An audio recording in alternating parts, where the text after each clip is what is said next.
Alright guys, Alex here, back in my basement, and this is going to be the tutorial for Anakin Starkiller's V2 V3 Builder's Kit, V3 edition.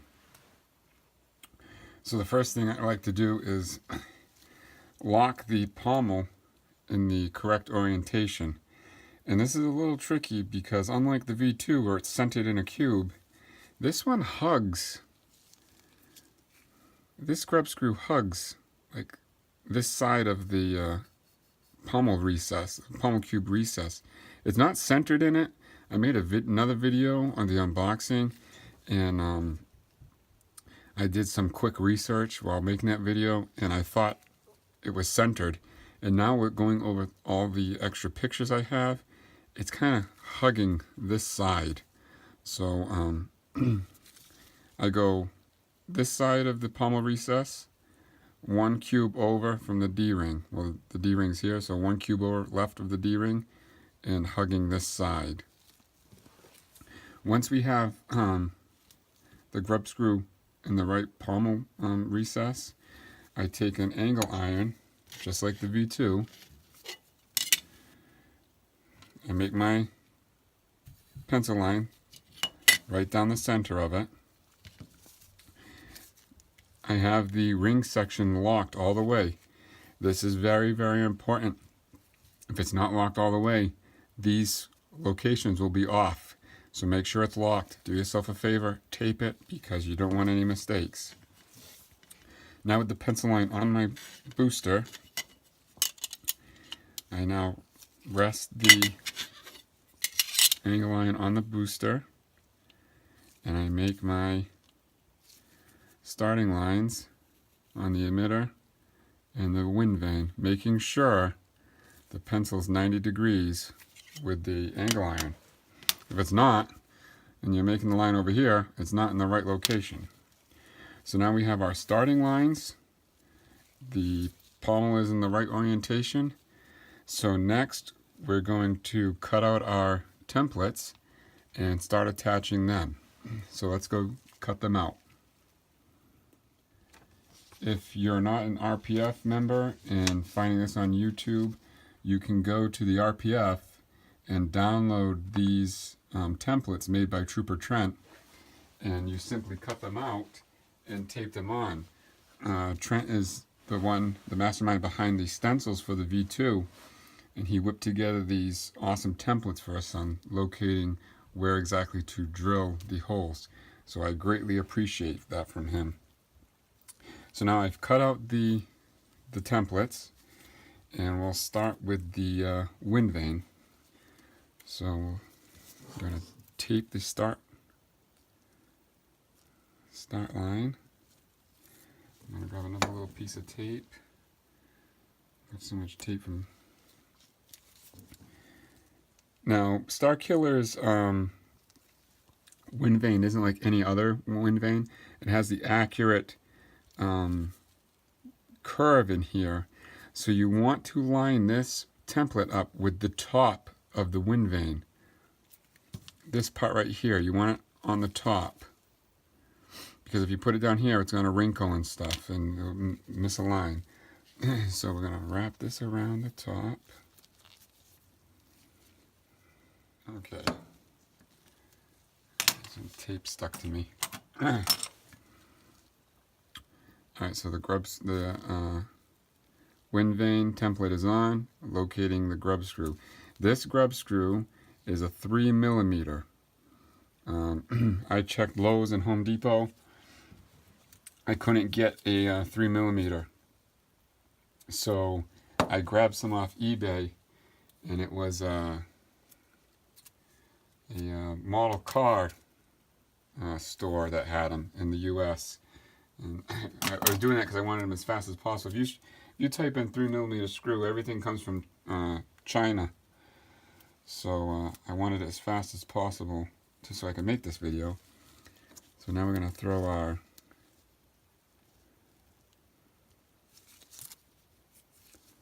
emitter on there. Perfect. Trent saved us. These stencils are foolproof, well, patterns. So now we have our emitter screw. This is going to be a 5mm. I actually, we have one good picture of the screw, these two screws. We only have one, and it's on its side like this. So I sent the picture to Trent because I did some scaling myself, and I came up with 5, but I didn't trust myself because I was doing it old school by printing out pictures, matching this dimension with the picture, and then using my mics to scale it. And I came up with 5, but I don't trust myself because I don't have the computer skills these guys do online. So I went to Trent, and Trent said, give me a couple minutes, I'll go scale it up. He scaled it up, and we both agreed it's 5. And he scaled the wind vane as well and came up with 3. So we're going to do 5 and 3. All right, so now the pommel also has a hole.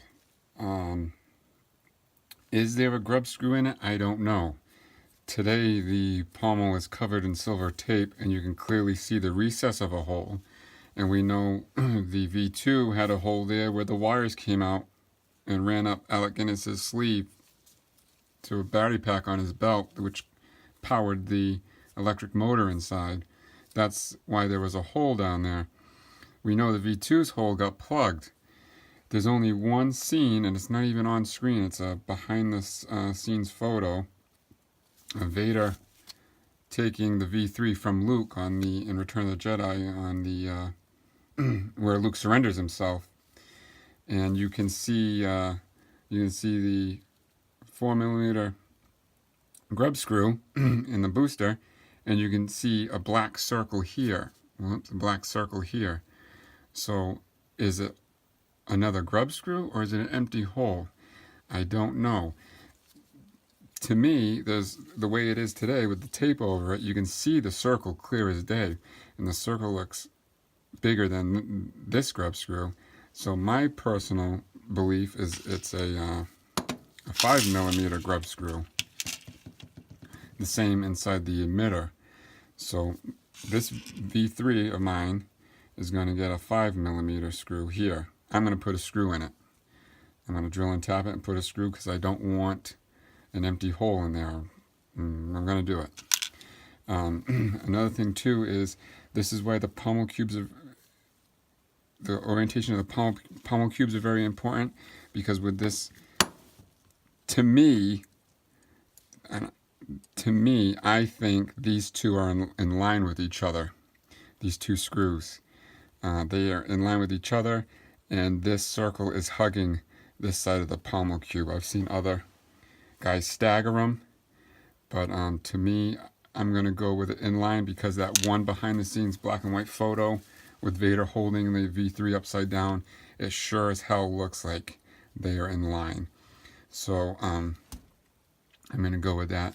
There's no patent for this, like the mystery trunk, because you're starting on the center line, and when it comes all the way around, it ends on the center line, so you're going to have a line there. So all you got to do is eye it and put a mark there in the center, and you're done. So it was kind of overcomplicated. I was talking with Trent. I said, let's ditch that one, because it's really easy, and how are you going to line it up? And so that's what I'm going to do. So 5, 3, 5 is what I'm doing. You don't even have to put this hole here if you don't. If you want to drill a hole, drill a hole. But I'm going to go this route. So I've showed you how to drill this on the bench with a power drill, but I'm going to go dress up and get in the shed and use the drill press. It's raining like hell, so I'm going to have to suit up to get out there. I'll see you guys out in the shed. One thing I left out was the drill and taps that we're going to need. Another thing too is I was going over the previous video, and I said how my personal belief is it's a grub screw here. I misphrased myself. I'm going to put a grub screw. My personal belief of what's there today is an empty hole, which they covered with silver tape. That's why there's tape on there, because if there was a grub screw there, I think they would have just left it in there and not put the silver tape. I think they put the silver tape to cover an empty hole. So I just wanted to clarify that. All right, so for our 5mm holes, you need a 5mm tap. So M5 by 0.8 tap, and you're gonna need a 4.2mm drill bit for the 5mm screws. And for the 3mm screw, you're gonna need a M3 by 0.5mm tap, and we're using a 2.5mm drill bit. I'll put that information here. You can grab these on Amazon. I bought a whole kit because I use these a lot. They're pretty kind of old, but if you're just using these taps and drills for V2 and V3, and that's the only one you're going to use, you can grab these like $2 a piece on Amazon. I've looked at local hardware stores, and I can't get metric anywhere here in my area, but Amazon has these individually. I have a whole kit, that I have from the shop, metric and standard, so I use those. But all right, so those are the taps, those are the drill bits. Let's center punch this and go out to the shed. Okay, so I'm going to use the center punch. You've seen me use this in previous videos. You just line it up on the dot, press in. We got a little dent for us. Line up, center it. A little dent for us. And now the pommel cube. Remember I made that pencil mark with the pencil. Hello. I'm going to go just a little bit off center, and I mean just a little, just to make it more believable. I put it in line. I don't want it really symmetrical, but if I go like that, lined up here. There we go. All right, so that's that. Let's go out to the shed. Oh, if you don't want to invest $6 in this tool, you can always use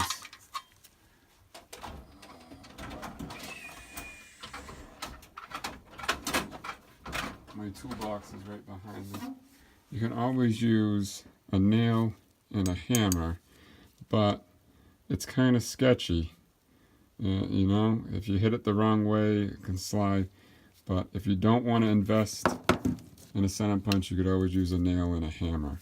That's another alternative. Though I don't suggest it, for $6, I mean, how much money you invested in a lightsaber? Do it right. For $6. I mean, what the hell? You can always be able to use this on other projects. So, guys, I'll catch you out in the shed. Alright guys, we're back in the shed. So now it's raining really hard, so I hope that rain beating on the roof isn't interfering. It's better than hearing 12 gray-haired old ladies upstairs crocheting and cackling away about what they saw on Murray today. My mother's got all of her friends over from work. They're doing their knitting club of all days. Okay, so I got my cheap hilt holder here. It's crude, but it works. And that's how I drill some stuff on the V2s. I'm going to have to set this up here. I'm probably going to have to guinea rig a table on here to hold it. Okay, this time it's a go. So we got the 4.2mm drill bit inside the chuck to drill our hole for our 5mm grub screw that's going into the emitter. I think I'm going to go all the way through. originally, I guess the original prop, it was drilled all the way through to hold the blade plug, so I think I'm going to do the same. So let's give it a whirl. Here goes nothing.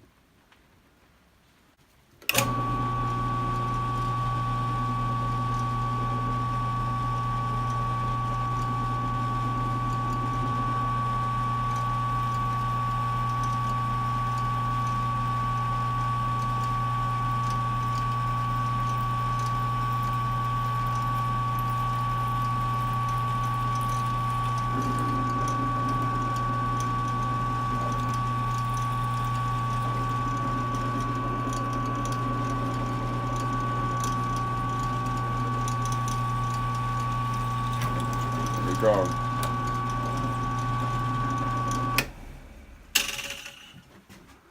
And I'm going to knock the camera over and grab the vacuum.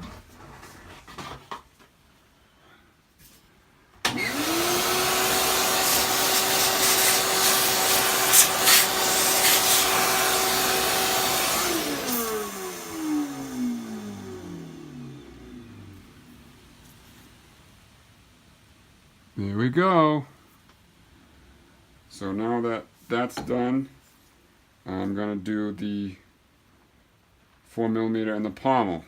So I'm going to set that up and be back. Okay, so now we're going to drill the hole for the booster, the mystery hole. But the booster is wider than the hilt, so you can see the hilt's crooked in here. I usually, when I drill holes, I let it overhang, because when I'm drilling holes, I'm drilling them here to lock the ring and the booster together, so it's overhung. But since this is in here like that, I just grabbed a piece of cardboard to shim it for right now. I should really invest in making a better jig to hold this V2, like mill out a pocket in here for the booster to sit in. That's my next venture. But now we're going to drill, line the laser up, do a test. I'm going to drill for the, oh, this is going to be a chore, son of a gun. Alright, so I'm going to hold this tight. We might get some failure on this one, guys. Watch it live. There we go.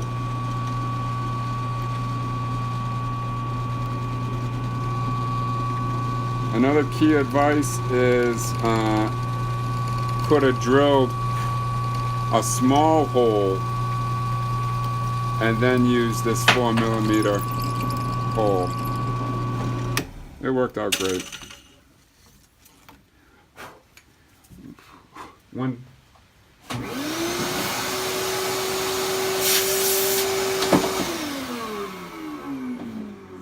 It's got just that little stagger, perfect. I just realized I forgot something in the V2 thread. I'm gonna have to fix that.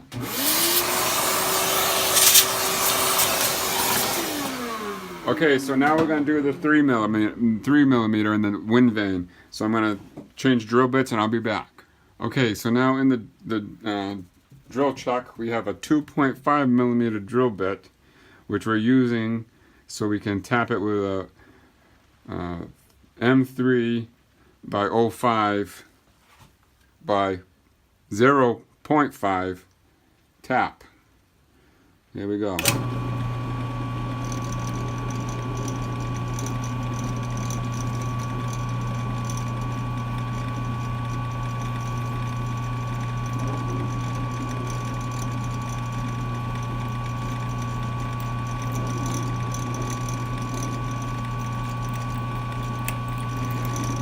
When doing this, whether you want to go all the way through or not, it's easier to drill deeper than you want because when you go to tap, oh, I think I'm all the way through. Yep, wow, I thought it was thicker than that.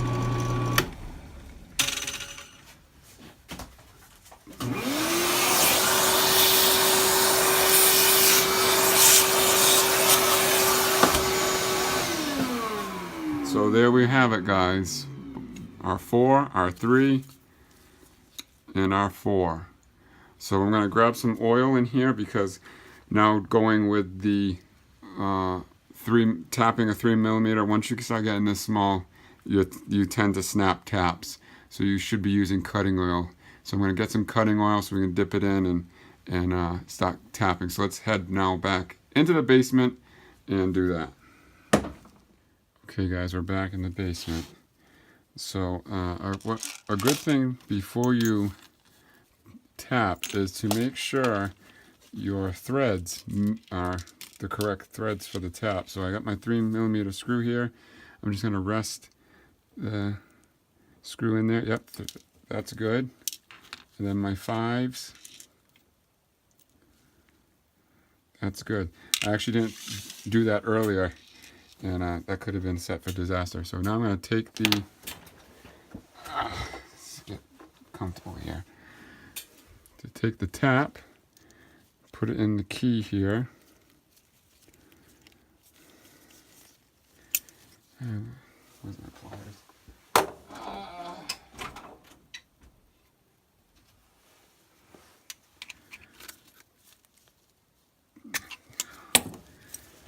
And we'll do the emitter first. So I'll take my tap, dip it in some cotton oil here, and start. Try and stay 90.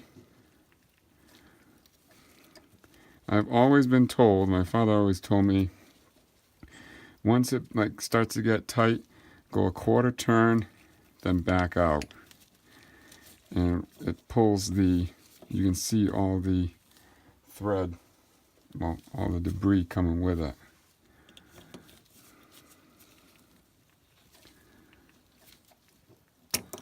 Oh crap, it came off the, gotta tighten it.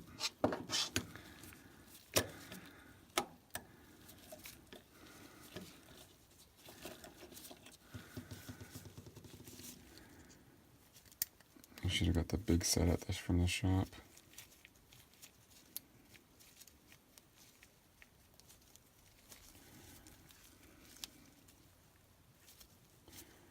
There's some teeth in here that each corner is supposed to fall in.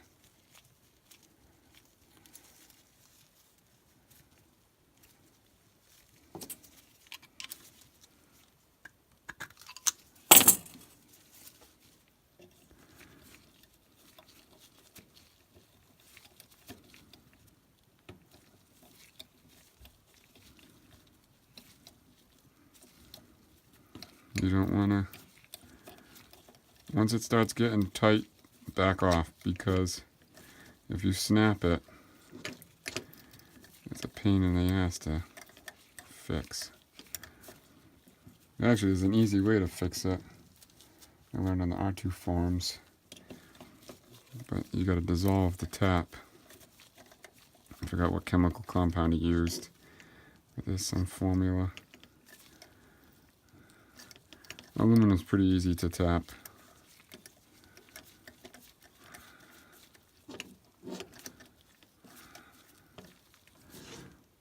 We're almost through. Is it gonna fit? Yeah, it should fit.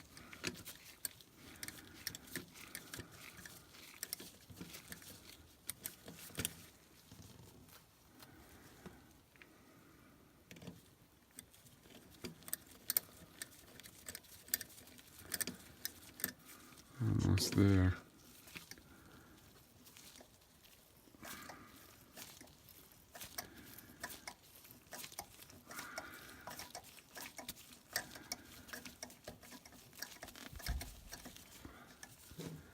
Yeah, we're out.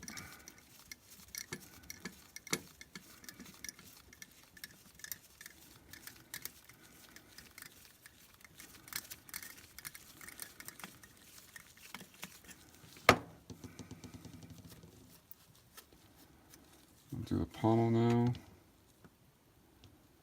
Jesus, the pommel almost looks like it's already tapped.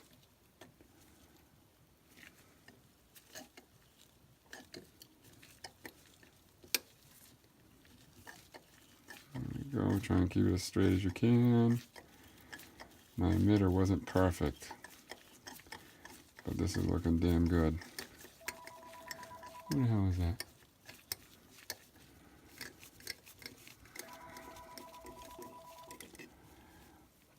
almost done. So now I'm going to take this apart and put the 3mm in there. That's a scary one. So we'll be right back. Alright, so 3mm. This one can be intimidating because it's so small. We're going to make sure we take our time. If you think about it, we just tapped the two 5mm. We just tapped both of them in under 5 minutes. This is going pretty good.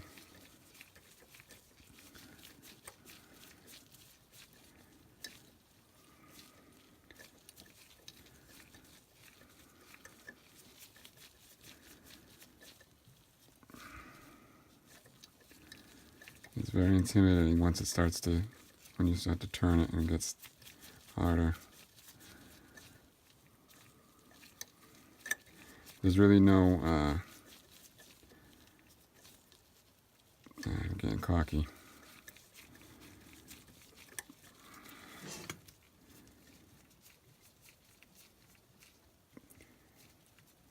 Trying to see if it's,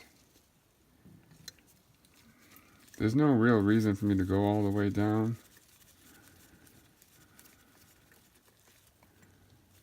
I think I might stop. There's really no reason to go all the way through because I'm not going to have a rod in there to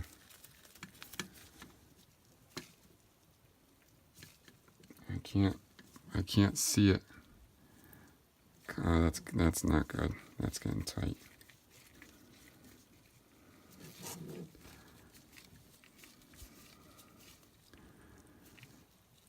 Yeah, guys, I think I'm going to stop.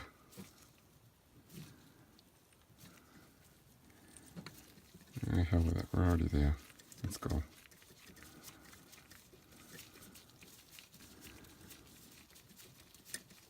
If it breaks off, it's you guys' fault for making me do it.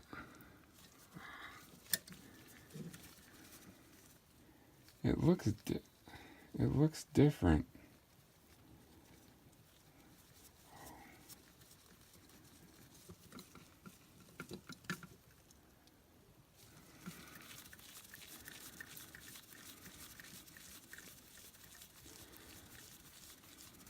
That's it. I'm not going to go anymore. I'm not feeling comfortable with it. It's deep enough for a 3mm screw.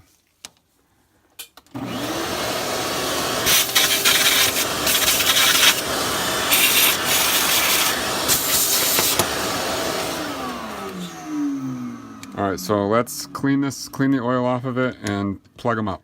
Okay, so now we got our 5mm screws.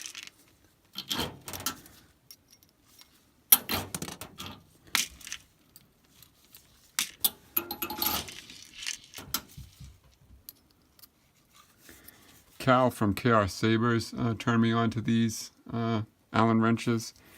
They're RC car Allen wrenches. They work great for lightsaber parts.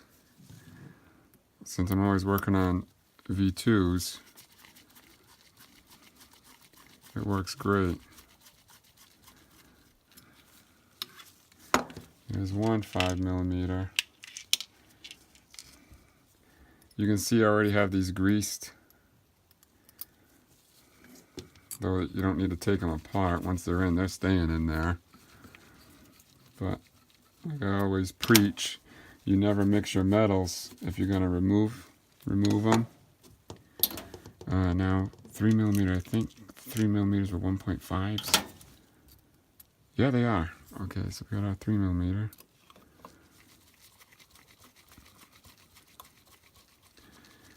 There we go, guys. All the screws are in.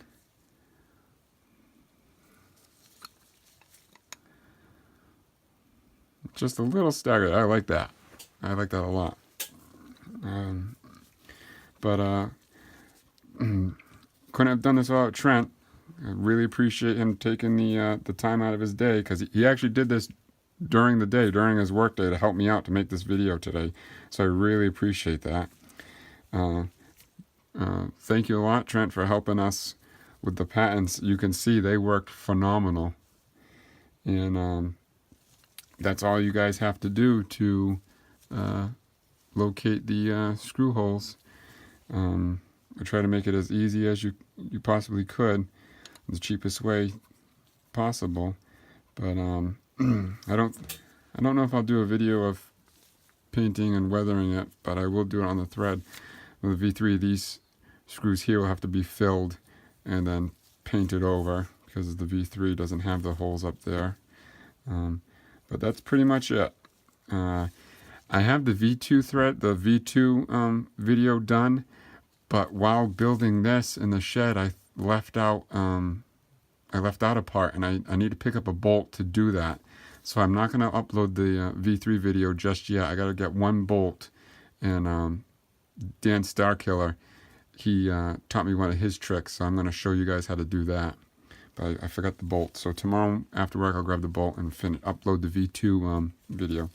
But that's all it for the V3.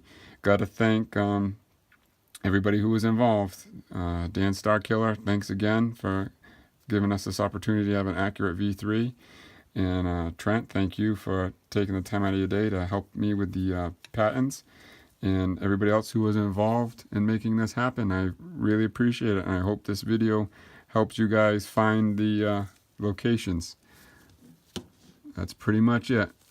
You all have a good night.